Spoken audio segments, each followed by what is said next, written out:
On the 6th of April 2017, at 10:38 a.m., I sent an email to Channel's television program, Business Morning.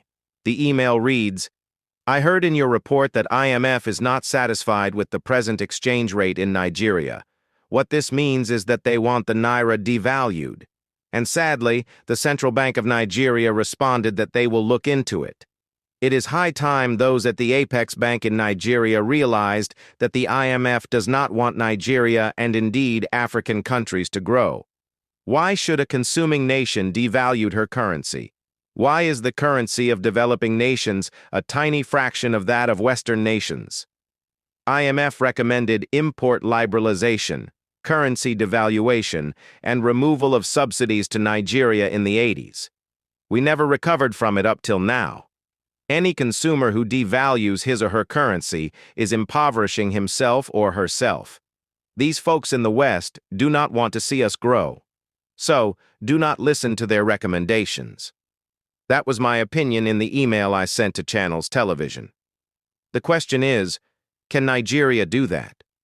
Do the Nigerian government officials know that IMF and World Bank are Western instruments of destabilization to developing countries? Can you just say no to them? Viewers, there is a video I want you to watch. In it, Senator Adams' Oshiomhole was talking about the same thing. I hardly agree with most of his views since he became a politician, and I look forward to the day EFCC will start investigating him. But in this video, he was right. Please do not forget to like, share, and subscribe.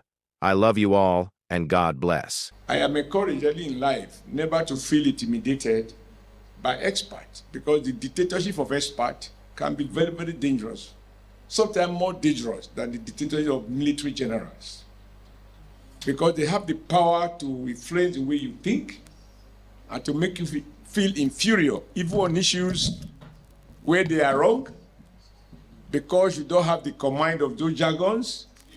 The debate is closed and it's limited to few of them alone.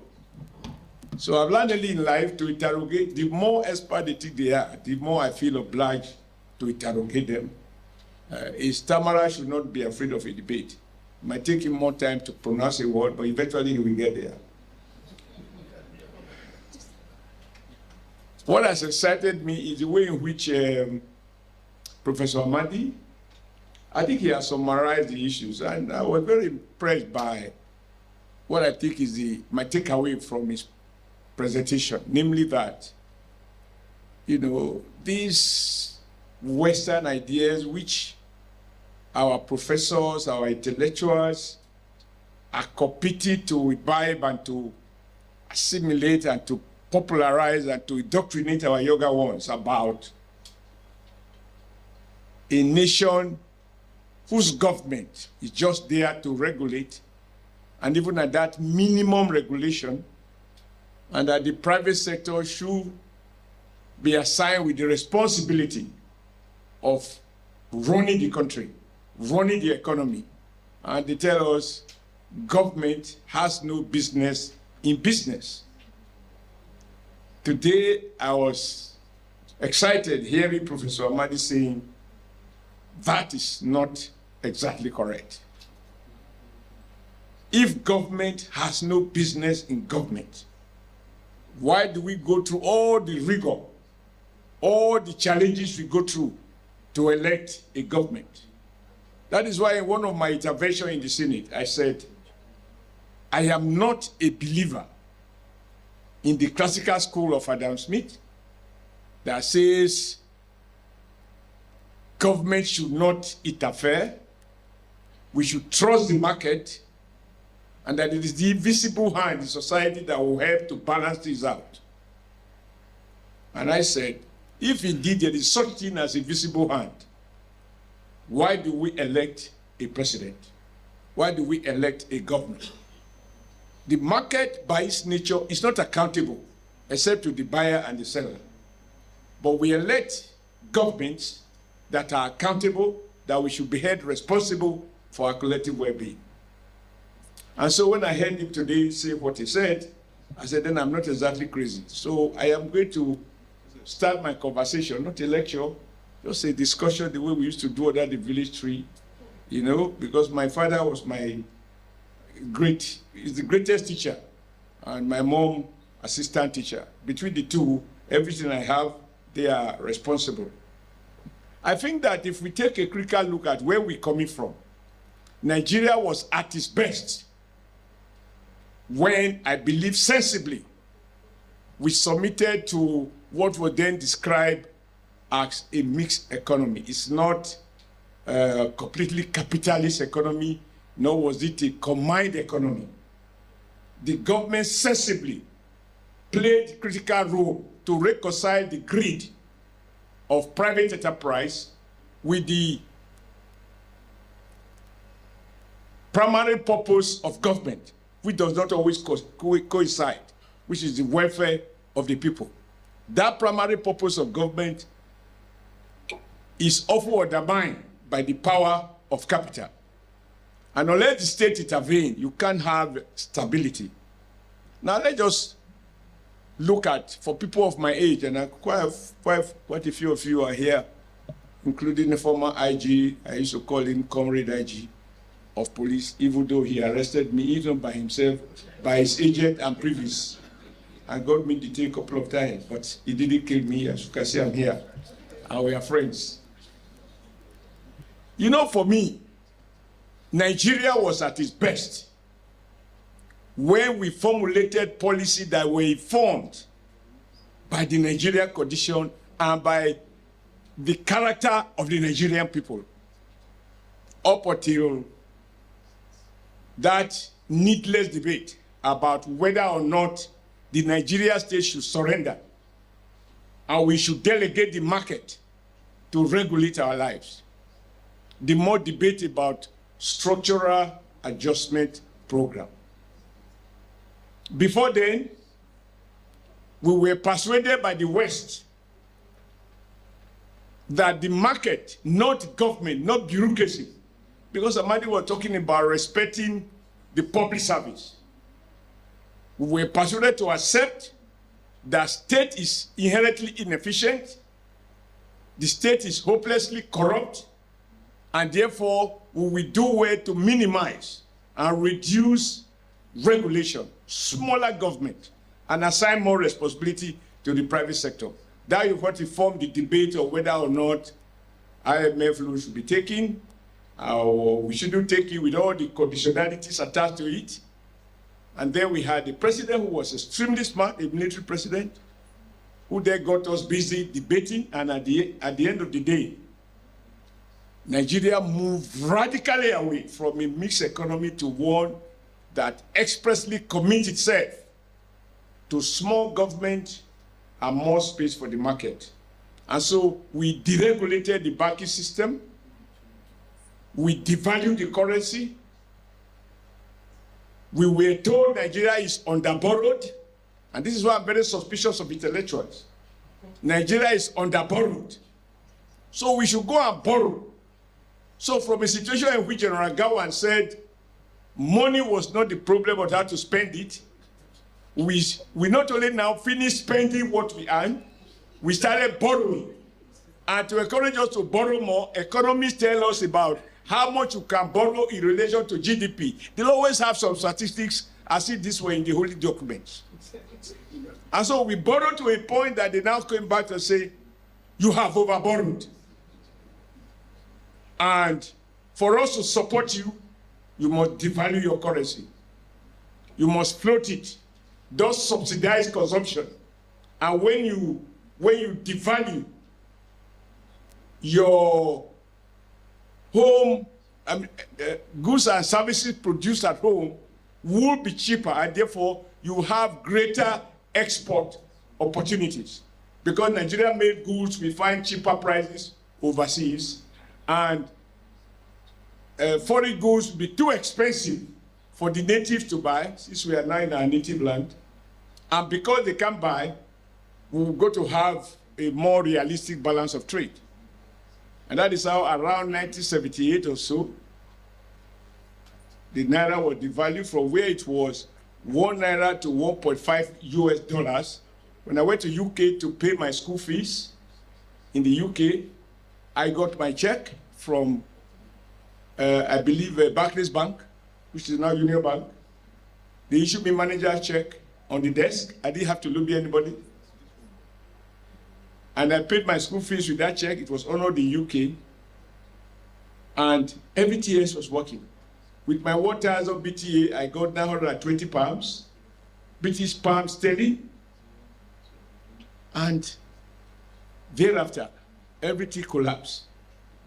And as we speak, from a situation in which 1 naira was $1.5, $1.4, we now have 1,450 naira to the dollar.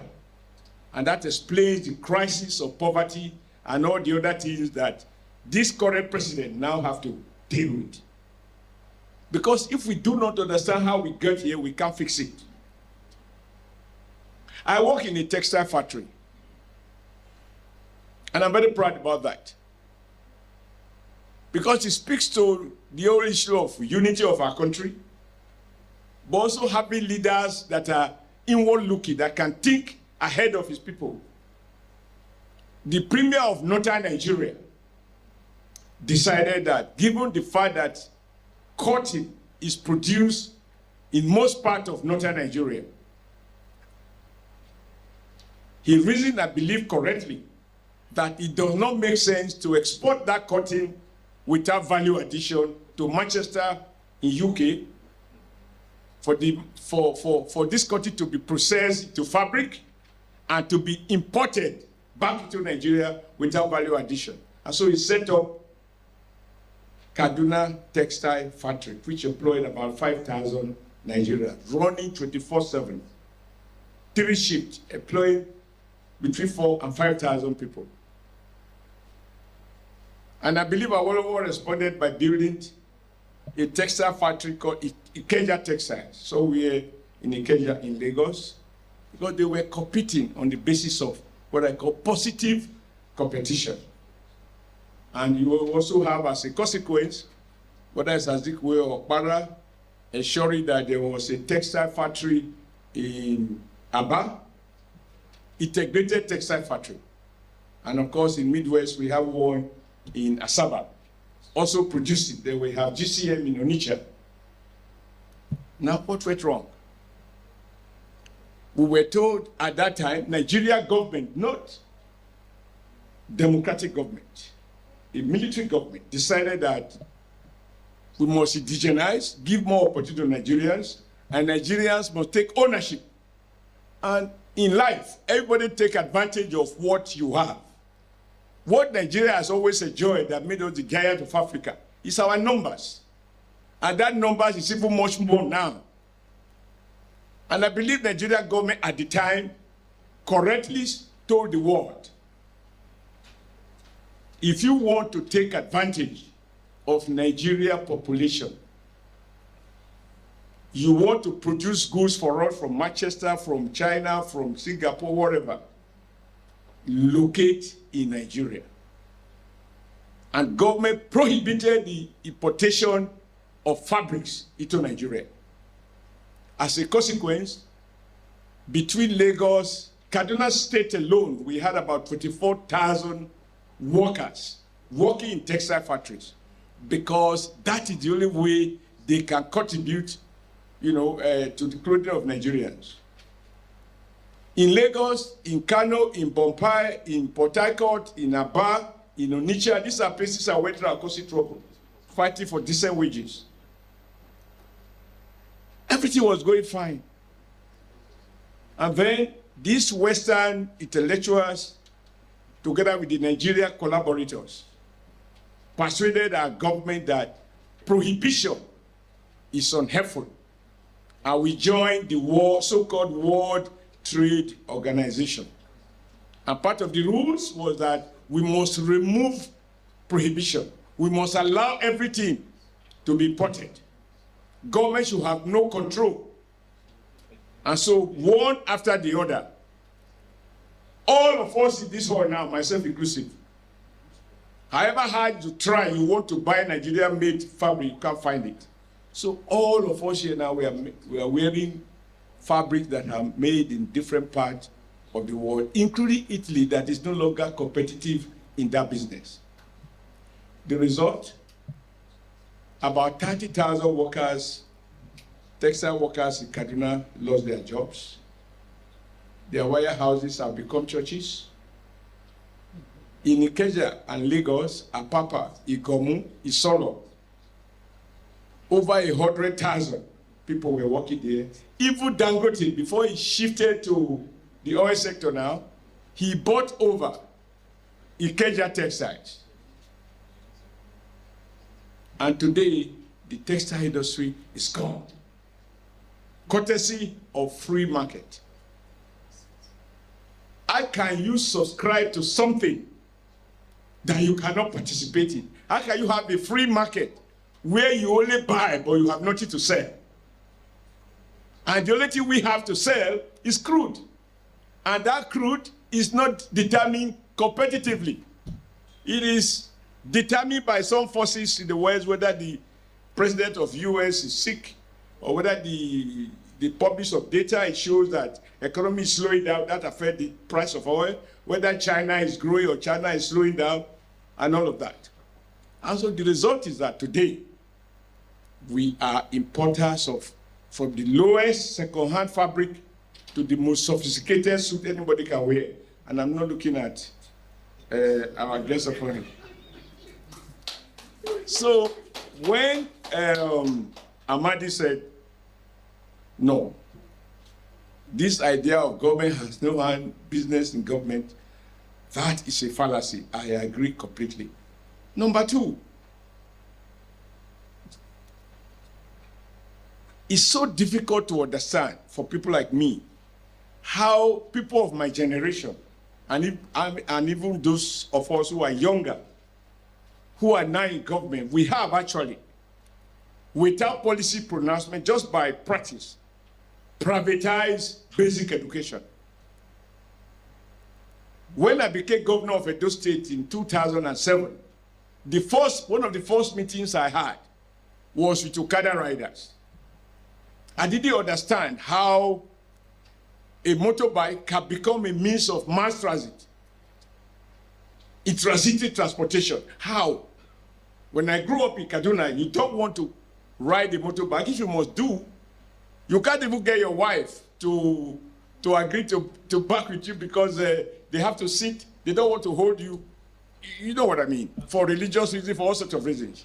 And Nigeria had degenerated to a level that is a motorbike that is now mass transit. But after having conversation with them, I asked them about education. And I was shocked that virtually all of them, about 80% of them, have their children in, quote, private schools, private primary schools, private secondary schools. These are poor people who derive their income from motorbike riding and you pay them small money and so on and so forth. And I asked them why. They said to me, although they are not sure of the quality of these private schools, some are of high grade, others are low, but at least usually they have roof. The classrooms are roofed and there are no potholes inside the classroom, and they have what look like table and chairs in the classroom. But government schools, from the classroom, the children can see the sky. When honorable members are flying across to land in Benin, the children are waving from their classroom to the aircraft. And those we consider, we describe as schools for the children of the poor. And so everybody now conclude that, look, you rather take your child to a mushroom private school. So what does that mean? It means that we have privatized education. If education was privatized in my time, I will not be here. I would have been languishing in my father's cassava farm, and in the evening in my mother's groundnut farm. And by now, I probably would have departed because of hardship. So how is it that those who were beneficiaries of Awolowo's basic education in the West and of Sadana's education even with allowance in the north. I heard so much about Barewa College. It wasn't private. There were high-profile, first-class institutions across the country. A degree holder from University College, Ibadan, is better recognized than a degree holder from one of the American universities. America was considered as inferior in terms of quality of education. And we have Indians coming here struggling to be employed as graduate assistant. That was when Nigeria government was in control. And we were persuaded to liberalize, to deregulate, to allow the market to regulate our life. And here we are today. I was a student in the UK in the 70s, in the late 70s. When, for some of us who will remember, talking about the power of a nation state, Henry Kissinger wanted to visit Nigeria, and Joe Garuba said, after consulting with the then head of state, Murtala Mohammed, and he said, Henry Kissinger was not welcome. American foreign minister was not welcome. And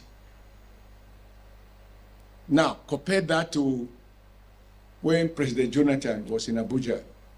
An American Foreign Secretary of State came to Nigeria and he said he would come to Abuja. Abuja is not safe. Our president should meet him in Lagos, and he went. That, for me, summarized the tragedy. From a country that has such self-pride, you can even speak to arrogance because we were in charge of our affairs. So it's not about potential. We were rich. We have everything. We have first-class brains baked in Nigerian universities. Best brains abroad, the bakies, they come to Nigeria to seek education. I went to Malaysia or somewhere or Malawi, and we met the president there who told me, and I was in company of President Jonathan, that he is very grateful to Nigeria because he is a product of Nigeria Police College, Ikeja. But he said they are paying back because now Nigeria Police is sending officers to Malawi to be trained. So for him, it's payback time. So what went wrong? The state just deteriorated. Everybody resorted to self-help. Everybody to himself, God for all of us. For me, it is not to cry over this. If we recognize that we were at our best when the Nigerian state make policies that are informed by the Nigerian condition, then let us revert back to that.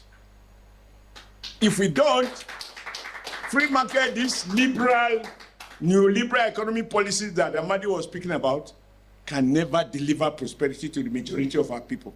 It is based on the principle, whether stated or implied, survival of the fittest. If you are poor, it is your fault. If you survive, you are intelligent. And we have smart guys who manipulate the banking system, etc., they become billionaires overnight.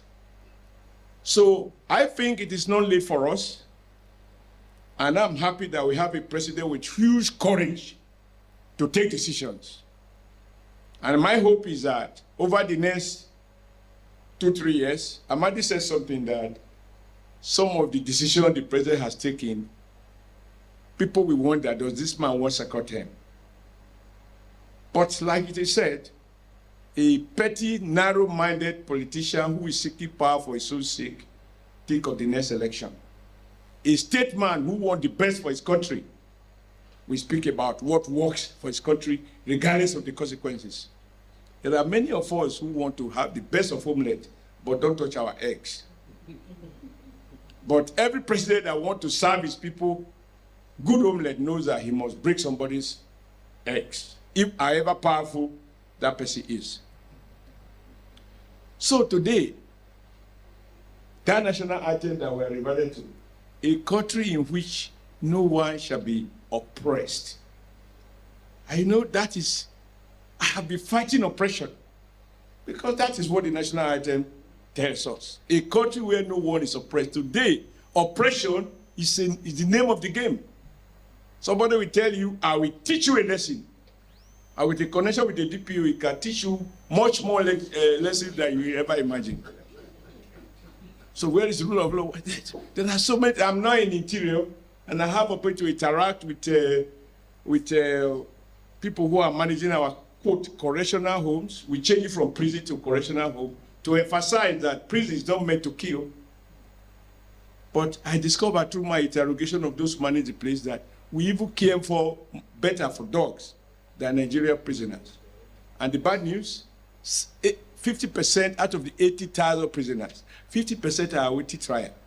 They have not been convicted. Yet under our laws, they are presumed innocent until found guilty. And yet these people will be fed, although the president has increased it now, 250 naira a meal, including water, and 750 naira a day. Anyway, let's move on. My thesis is that for us to revert, for us to secure the future, we must interrogate the immediate past. And one of the things we can't escape from is that the liberal economic policies have failed Nigeria.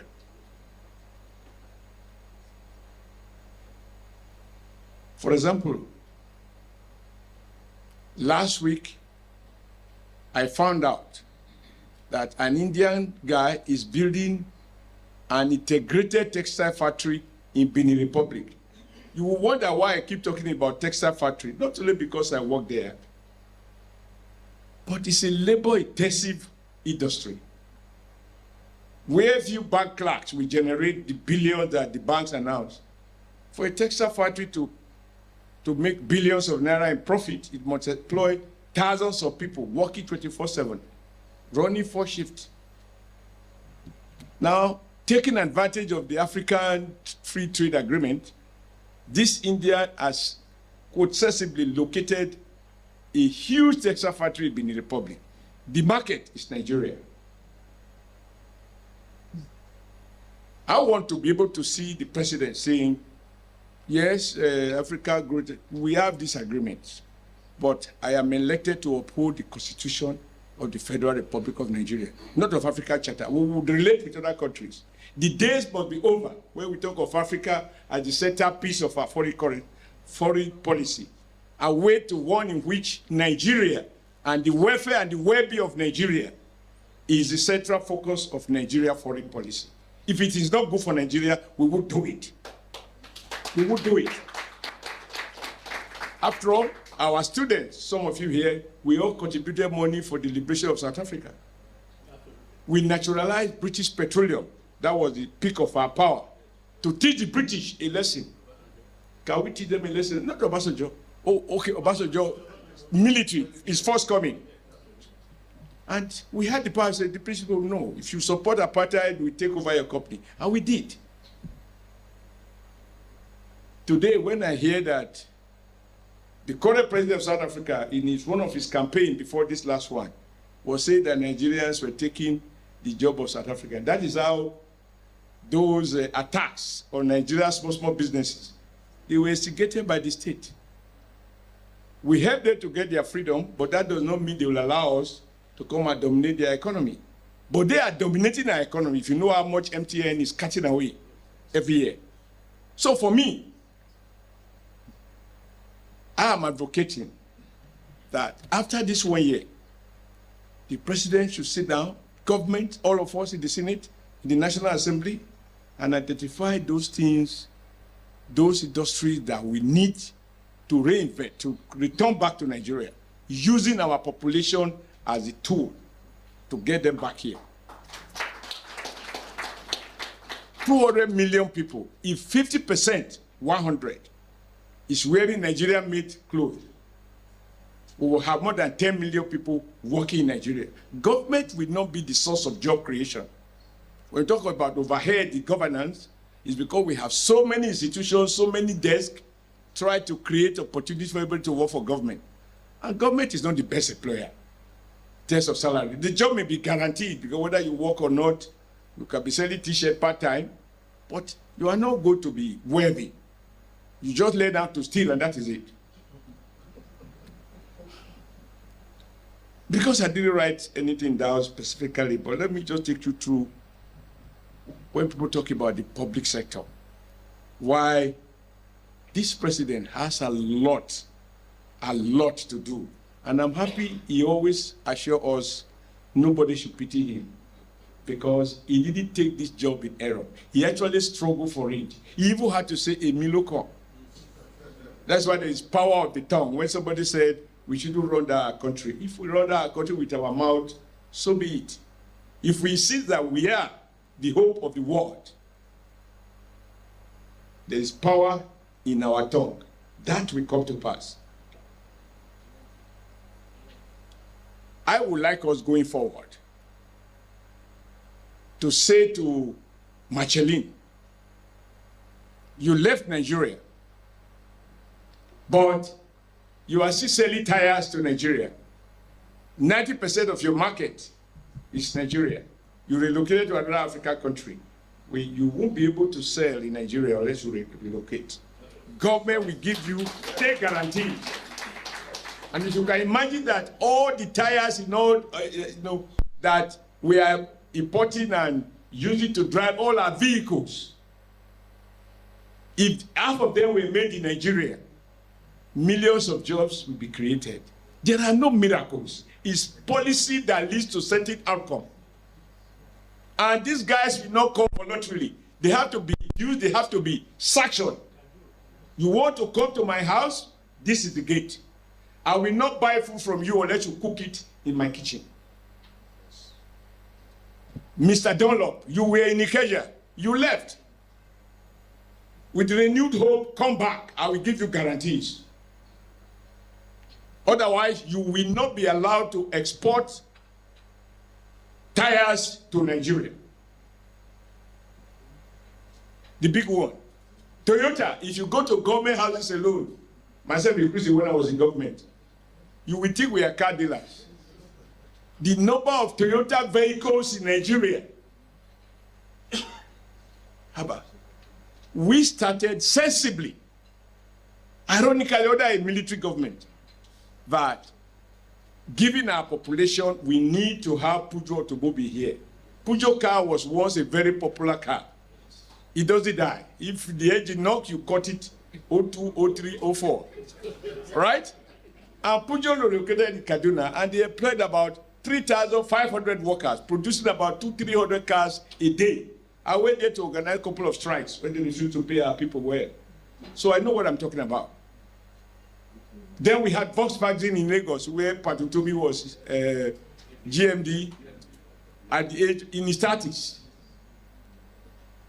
employing about 3,000 to 4,000 people. Volkswagen in Lagos. Then we have Mercedes-Benz in Enugu producing trucks. We had Leyland in Ibadan, and the other one in Bauchi producing tractors. So even federal character was well taken into account. How did they disappear? Free market. Don't control. We belong to WTO. No country can be island to itself. We can't be island to ourselves.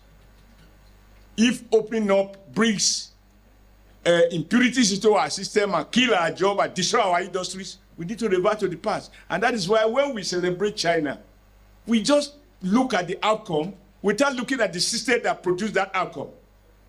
The Chinese also go to the World Bank. They also go to the IMF meeting. They listen. When they finish, they say thank you. They go back to Beijing and do what they call capitalism with Chinese characteristics. The interest rate is not market-driven. The rate you change your money in hotel is the same rate you change it in the bank. I know it because I have been there. That is not market forces. That is state regulation. And when a state functionally abuse power, they execute. They kill. And so, without following Western models, China has become, over a period of 15 to 20 years, they had double-digit growth consistently, not based on market liberal models. When Washington insists that the Chinese currency is overvalued, the Chinese reply, it is not the foreigner who will tell us the value of our currency. In Nigeria, our people will go to the World Bank and IMF, they will tell us what they think we are. And we celebrate that fifth rate, what do they call them now? They are these funny, not funny names, well-known names in West, that they have given us B+, B-, B+++. What the hell does it matter? We are to rate who we are, not foreigners.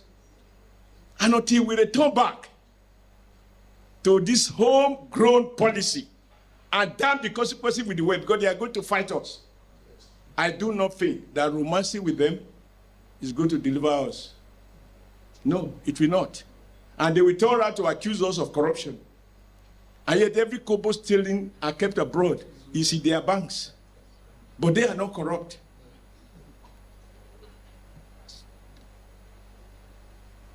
Now, let me conclude.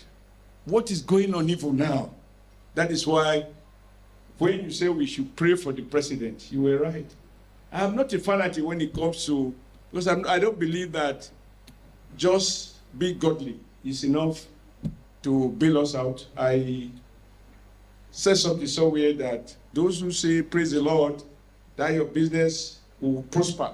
It's not correct. The Lord is already a generous Lord. He gives us the brain to think, the hands to walk, and the capacity to move. What we need is to deploy all of this. However, why the president needs prayers? The kind of difficult decisions he has to take will require that we all pray for him.